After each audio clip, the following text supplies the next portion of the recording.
Hi, everyone. I am Brendan Wallace, and I'm joined by Ankur Jain from Bilt.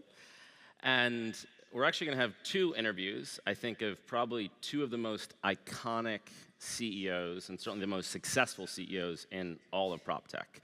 Two of fifthwall's, I think, proudest investments. So super excited. So let's talking about Opendoor and another company. I'm not sure. Yeah, exactly. Talking about Opendoor and Bilt. And we're joined today by Ankur at Bilt. And let's just start with one of the things that I think is so impressive about what you've built is you are going after one of the largest capital flows in the economy. We were talking last night about the scale of that between mortgage and rent. Can you just paint a picture for people of like how big is that opportunity? Totally. So I think this is probably the funniest thing we all, whoa, very echoey. Can you guys hear me okay? Good morning. So it is amazing. I mean, for all the technology startups, I mean, entrepreneurship used to be about solving problems. And you would think that the bigger the problem, the bigger the opportunity, the more the capital flow. And yet, venture funds in Silicon Valley have been pouring money into industries that are $20 billion, $30 billion, $40 billion in size, thinking that's the place to invest. When you think about housing, just in the United States, consumers spend almost $2 trillion a year on housing spend. Just to be clear, that's not market size. That's consumer spend every single year on rent and mortgage payments. And yet it's the only category that has had no consumer brand. Right? People line up, well, maybe not anymore, but people used to line up for Apple products. The new iPhone, by the way, is like the exact same thing 10 years later, which is crazy. But people used to line up to spend $3,000 on an iPhone or a MacBook. I can't remember pre-Bilt the last time anyone ever was excited to pay rent. Right? And that's actually a crazy concept because it's your most important expense. It's your most important decision. Where you live, your home, which by the way is not just the four walls, it's the whole community you live in, the neighborhood, the building, the people that live around you.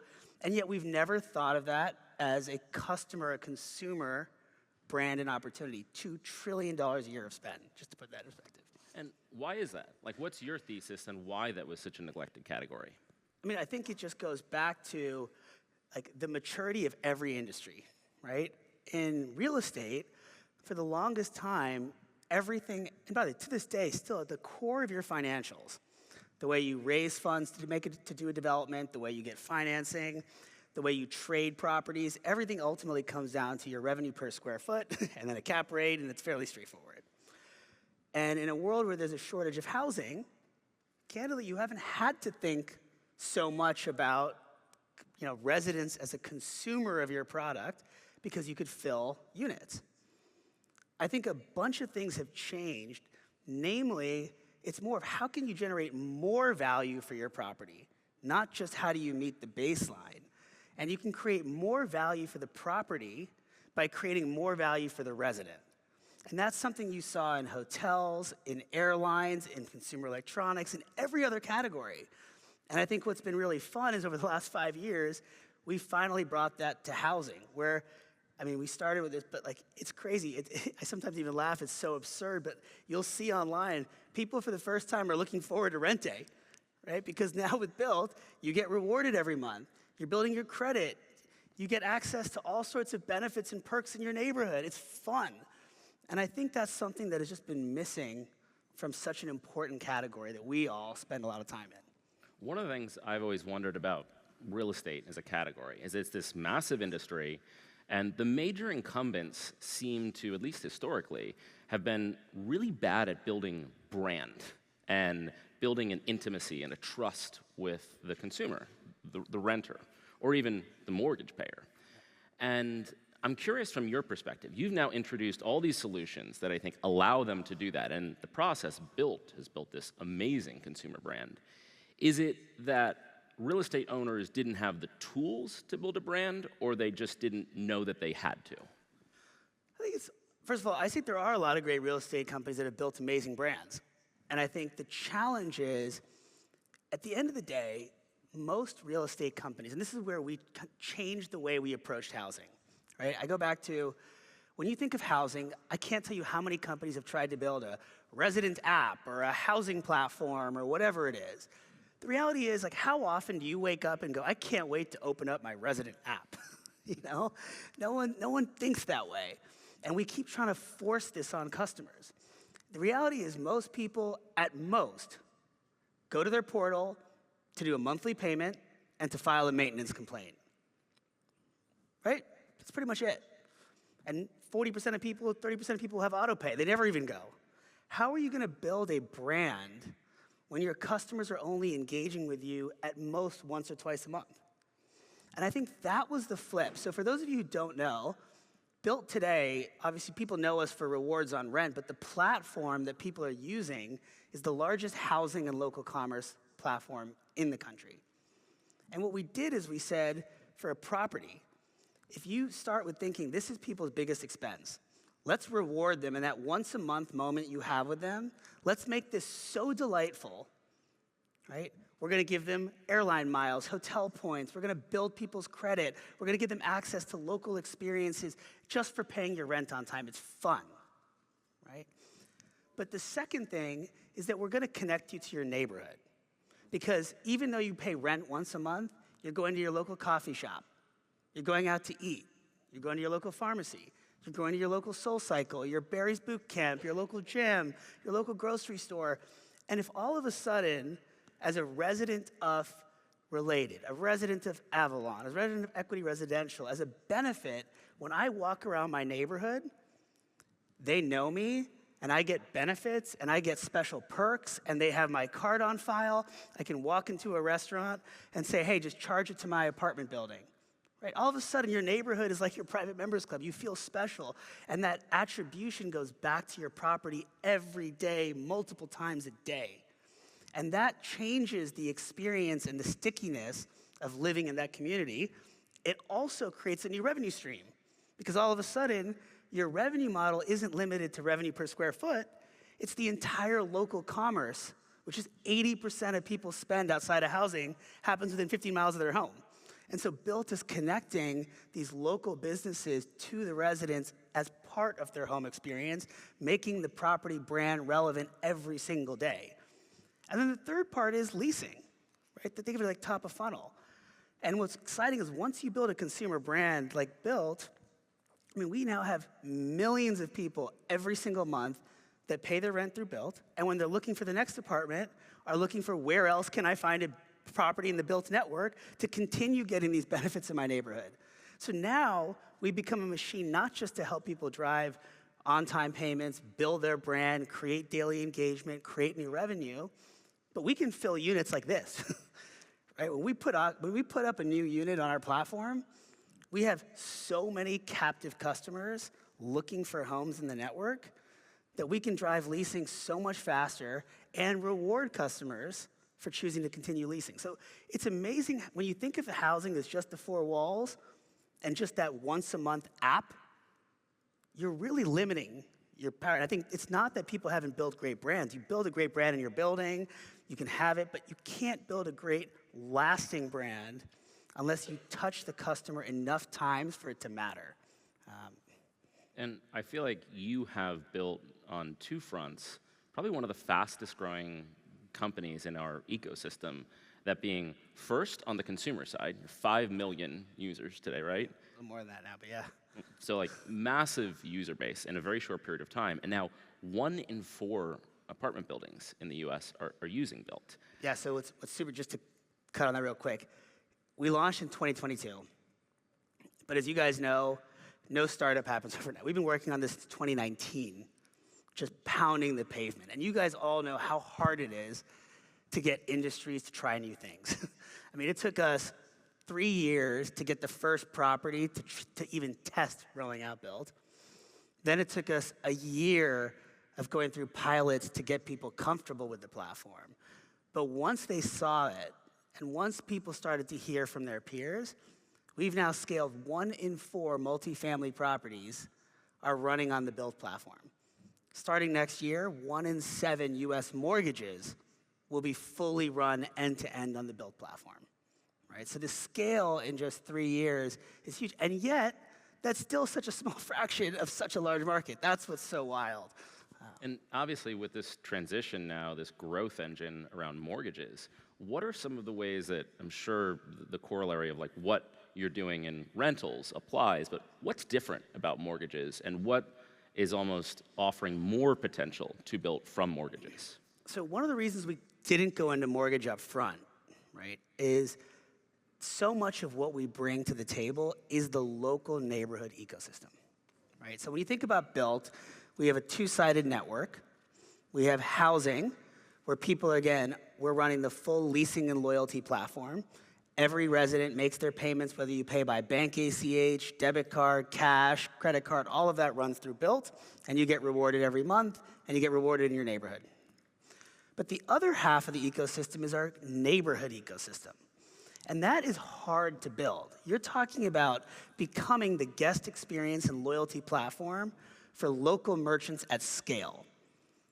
And so we had to go, and in the last 2 years, so Ken Chenault, who was the former CEO of American Express, joined my team, and he's our executive chairman now, and he helped us think, how do you build a merchant network the way that Amex, Visa, and MasterCard did? And we have now brought on over 40,000 merchant locations in the last 2 years that are using Bilt to run their local loyalty platform and to connect with residents in the neighborhood, right? So if you walk into, whether it's a national brand with local presence like a Walgreens, or a hyper-local spot like Chouquette in New York, a local restaurant, they are using Bilt today to power their loyalty platform, right? So when you walk into a restaurant, if you guys haven't seen this already, you'll see when you check in on OpenTable, it checks Bilt to see, are you in their category of 10 people who have come 10 times and spent $500? And through Bilt, they can arrange a complimentary car service for you. They can comp a round of drinks for you. They can put a family and friends discount for you. And if you're a local resident, they can create a benefit that says, hey, those of you who live at Avalon Bay down the street, get a free round of drinks when you come in on Tuesdays. And rather than you having to walk in and be like, I am a resident, here's my coupon code, and be awkward, everything is automatic. It matches you automatically from your booking platform. It pushes the discount to your point of sale system. They can then charge it to their card on file at their building. And that ecosystem is really where things get powerful. And so for mortgage, we had to wait until we had built this type of density where we now have homes and merchants in every zip code in America. Because unlike rentals, where you have concentration building by building, mortgages are more spread out. And so finally now we have the scale to be able to go launch mortgages and create that same value prop for a mortgage servicer that we could for a property manager. One of the things that you've done an amazing job of at Bilt, which is kind of core to our thesis at Fifthwall, is including strategic partners as investors. In many ways, that was kind of why I started Fifthwall, was I believed that connecting the real estate industry and connecting these incumbents with these new emerging companies could create value for both sides. You've done that so strategically with so many landlords. How have you approached fundraising? Like, what's your philosophy around it? So I've made the mistake, this is my third startup, and I have made the mistake so many times in my first 2 companies of raising money from Silicon Valley venture funds. There's no reason to do that in the early days of your business. In the early days of your business, the single most important thing that matters is getting product market fit. And if you take venture capital too early, you end up on this rat race, which I've been on and it sucks, where you're just spending time chasing the quick growth metrics to raise the next round because you're burning capital to hit the growth, and you don't have the chance to really build the right product for the right customer. With Bilt, we were very lucky. Our first 10 investors were, it was Starwood and Related and Blackstone and Camden and an amazing group of strategic partners that came in. And candidly, they don't care about a paper markup, right? What they care about is, are you creating value for my properties and my residents? And so it forces the right kind of alignment of incentives where you are working to create the best product for your customer, who is also an owner and therefore willing to invest in working with you through those early challenges to get this thing to work. And then once you're bigger and you just need capital, you can take a different game, right? But I think that strategic angle you're talking about, that you guys helped educate the market on, and we were able to kind of work with you and the partners directly on, that is the key for any business, by the way, not just real estate and PropTech, right? If you're working in any category, it's who are your customers, and can you get them to be your partners 360? And having that high trust relationship that's interactive. You were mentioning last night when we were at dinner, you were saying some of the real estate owners that you worked with gave you some of the best insights very, very early on. What were some of those? What were some of the big aha moments for you from the real estate industry? I mean, I wish it was, it wasn't always so nice and friendly the way you would probably deliver it. It was usually like, this sucks, fix it. Change it. But that brutal honesty and that frustration when things don't work and where things don't work, I mean, this is the reality. Like, I'm a consumer products guy. We built for consumers. I would say that is our greatest strength, and that took us the most time to blend with understanding how to build for operators also, right? And so in many ways, like, a key to our success has been, we never went to market to sell to property managers like a service just for their operations. We went in to create the best resident experience. Now, what was great about that is by focusing on the resident, we got the engagement and adoption that drives the value for the operators. But I would say it took us a whole year and a half from that first product to really then level up and surpass to be the best product for the operators too. And that would not have been possible if we didn't have such deep involvement from the leasing teams, the technology teams, the security teams, the operations teams, the corporate teams of, hey, what if you could solve X? Or what if you could do Y? Or, hey, we like that you can do this for leasing, but what if we could add this benefit, right?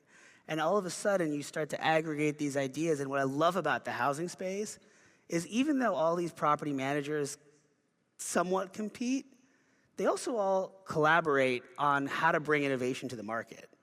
And that has been exceedingly refreshing from so many other industries I've worked in, where you have a community and property managers, they're friends, they share ideas, they share best practices. They want the consumer to have a better experience. And they want the resident to have the best experience, and they want to monetize in the best way for their property value. And so getting that different, the different perspectives, whether it's from, today we work with all of Greystar and Avenue 5 and Willow and Bizzuto, and you have the property managers on this side, and you have the asset owners who we also work with on this side, and you hear both sides of it. You can really bring together a powerful platform.